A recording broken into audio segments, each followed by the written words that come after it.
3 दिन तक बंद कमरे में कांग्रेस की हार की वजह जानकर ऑब्जर्वर पीएल पुनिया दिल्ली लौट गए, लेकिन आखिरी दिन चर्चा 3 सीनियर नेताओं की रही जो शुक्रवार को अलग से मिलने के लिए होटल पहुंचे। और यहां पर वो 3 नेता जिन्होंने लोकसभा चुनाव लड़ने से मना कर दिया था, तो बंद कमरे में क्या बात हुई, इसको लेकर अटकलों का दौर जारी है।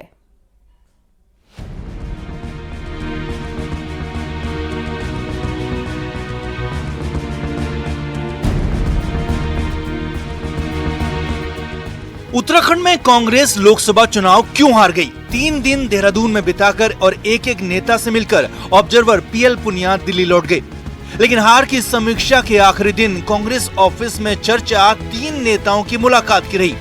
खबर है कि शुक्रवार शाम दिन ढलने के बाद हरीश रावत, प्रीतम सिंह और यशपाल आर्य ऑब्जर्वर से मिलने प्राइवेट होटल में पहुंचे, तो इस चर्चा ने जोर पकड़ लिया कि आखिर 3 सीनियर नेताओं को अलग से ऑब्जर्वर से मिलने की जरूरत क्यों पड़ी।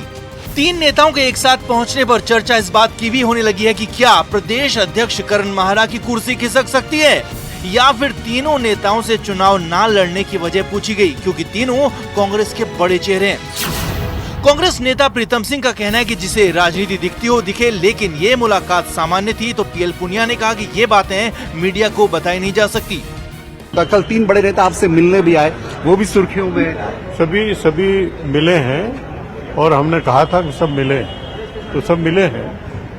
और बाकी मुझे तो रिपोर्ट देनी है, बाकी कोई मीडिया से बात करके उसके बारे में मैं खुलासा करूं ये संभव नहीं। पहुंचे तो हमने कहा तीनों एक साथ मिल लेते, कोई हमें ऐसी कोई बात करनी नहीं थी, तो हम गए और उनसे जो बात हुई तो ऐसा नहीं, उनकी कुशल से पूछी क्या है कैसे।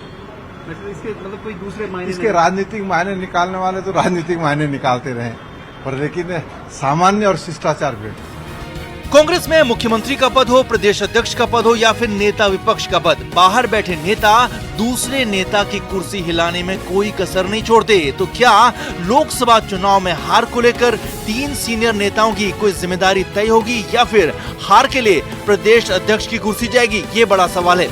करण माहरा का कहना है कि पार्टी का जो भी फैसला होगा मंजूर होगा।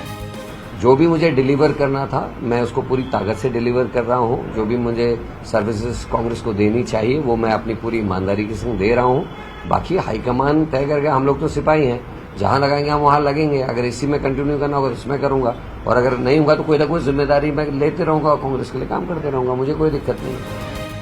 3 सीनियर नेताओं से बंद कमरे की बात पर पीएल पुनिया कुछ नहीं बोले, लेकिन इसके बाद कांग्रेस में भविष्य को लेकर राजनीतिक चर्चाओं ने जोर जरूर पकड़ लिया है। देहरादून से न्यूज़ 18 के लिए दीपांकर भट्ट की रिपोर्ट।